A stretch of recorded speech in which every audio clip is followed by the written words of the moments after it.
Everyone, my name is Kushal Tripathi and I am your mathematics educator. इस video में हम लोग cover करेंगे 10th क्लास एनसीईआरटी से एक्सरसाइज 8.1 का question number 8. So this is the question. If 3 cot A is equal to 4, then check whether 1 minus tan square A upon 1 plus tan square A is equal to cos square A minus sin square A or not. Alright. सो क्या मतलब है इस question का? इस question में हमें ये कहा गया है कि अगर 3 cot A is equal to 4 है तो चेक करिए कि क्या ये 1 minus tan square A upon 1 plus tan square A is equal to cos square A minus sine square A है या नहीं है, ये चेक करना है. ऑलराइट, तो बहुत ही सिंपल क्वेश्चन है. तो देखते हैं इसे कैसे करना है. ठीक है, तो सबसे पहले हर बार की तरह हम लोग क्या करेंगे, इससे रिलेटेड जो फिगर है क्वेश्चन के वो हम लेकर आते हैं. चलिए, तो ये मैं कहता हूं कि ये इससे रिलेटेड एक फिगर है, राइट. और मैं ये कहता हूं कि दिस एंगल इज ए, क्योंकि हमें कॉट ए दिया हुआ है तो उसका मतलब बेस एंगल यहीं पे रहा होगा. ठीक है, चलिए. इसके अलावा हमें ये गिवन है 3 कॉट ए. देखिए जरा, given is 3 cot A is equal to 4 है, राइट.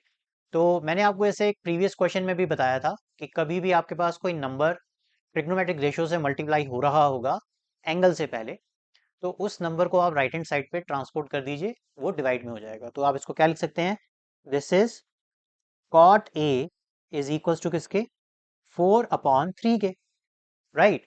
और आप अगर इस फिगर को देखें और बोलें कि बट कॉट ए किसके इक्वल होता है, that is base upon perpendicular के.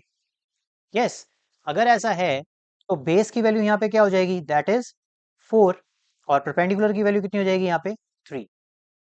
क्लियर. तो हमारा सबसे पहला काम क्या है कि हम इस हाइपोटेन्यूज को भी फाइंड करेंगे. क्लियर है. और वो कैसे करेंगे, with the help of Pythagoras theorem. So according to the Pythagoras theorem आप क्या कह सकते हो, this is h raise to power 2 is equals to 4 raise to power 2 plus 3 raise to power 2. Alright, further इसे सॉल्व करेंगे. So this is 16 plus 9 and this is equals to 25.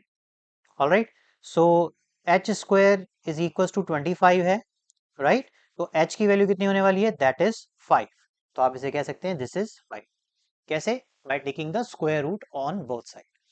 चलिए, अब हम क्या करते हैं कि जो एक्सप्रेशन हमें वेरीफाई करनी है ये वाली, इसको हम जो जो ट्रिग्नोमेट्रिक रेशियोज में इन्वॉल्व है उनकी वैल्यू को फाइंड आउट कर लेते हैं. तो चलिए, सबसे पहले अगर मेरे को वैल्यू चाहिए, मैं किसकी चाहूंगा, दैट इज tan a की. तो tan a निकालने के लिए मैं क्या करूंगा, cot a का ही रेसिप्रोकल कर देते हैं, दैट इज 3/4. तो देखिए ये वैल्यू आ गई.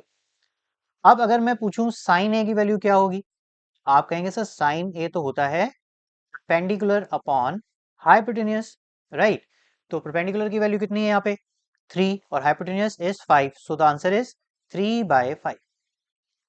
Clear. Now the next one is cos a. तो cos a की वैल्यू क्या होती है, this is base upon hypotenuse. तो बेस की वैल्यू क्या है यहाँ पे, 4, हाइपोटेन्यूज इज 5. तो दिस इज 4/5. क्लियर. तो हमारे पास यहाँ पे सारे ट्रिग्नोमेट्रिक रेशियो जिनकी हमें रिक्वायरमेंट थी, मेन 3 की थी, उनकी हमने फाइंड आउट कर ली है. तो हम इस एक्सप्रेशन को अब कर लेते हैं वेरीफाई, क्या ये सही है या नहीं. तो चलिए देखते हैं. तो सबसे पहले मैं यहाँ पे लिख लेता हूँ, that is left hand side. ठीक है, left hand side which is equals to 1 minus tan square a upon 1 plus tan square a.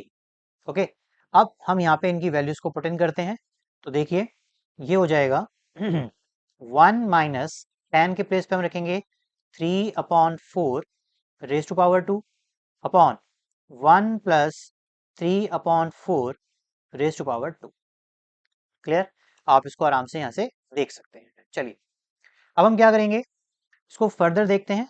तो उसको लिख सकते हैं 1 माइनस 9/16, और इसको आप ऐसे ले लीजिए ब्रैकेट में. फिर अगेन 1 प्लस 9/16 इस तरीके से. फर्दर इसे सॉल्व करेंगे तो this is 16 minus 9 divided by 16, and again 16 plus 9 divided by 16. Alright, अब इसको अगर हम फर्दर सॉल्व करते हैं न्यूमरेटर में तो ध्यान से देखिएगा, 16 में से 9 जाएंगे, कितना बचेगा?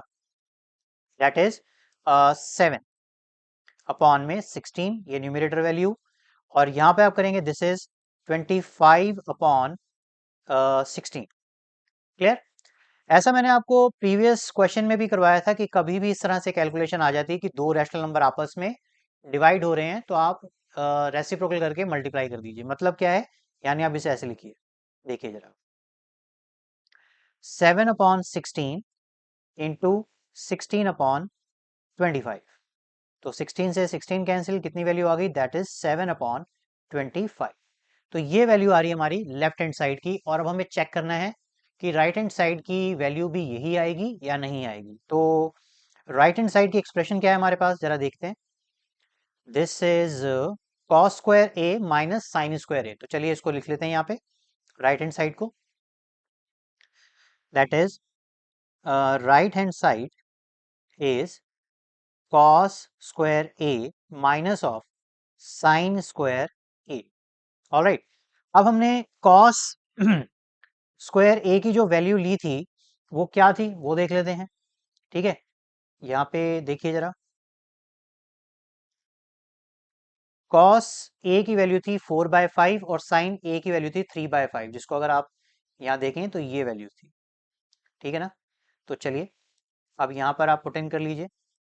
cos स्क्वायर ए की वैल्यू थी, दिस इज 4/5, तो ये हो जाएगा 4/5 रेज टू पावर 2, और ये हो जाएगा -3/5 raise to power 2.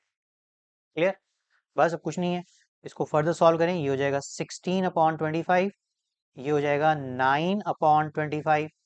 Further solve करिए तो ये हो जाएगा 16 माइनस ऑफ 9 अपॉन में 25. So answer is 7 upon 25. Okay, तो इसका मतलब क्या है कि लेफ्ट हैंड साइड जो थी 7 upon 25, right, and right hand side भी कितनी है? 7 अपॉन 25. दोनों आपस में क्या है? इक्वल है. तो बस आप फाइनल आंसर लिख दीजिए. Yes, left hand side is equal to right hand side. Alright students, happy learning.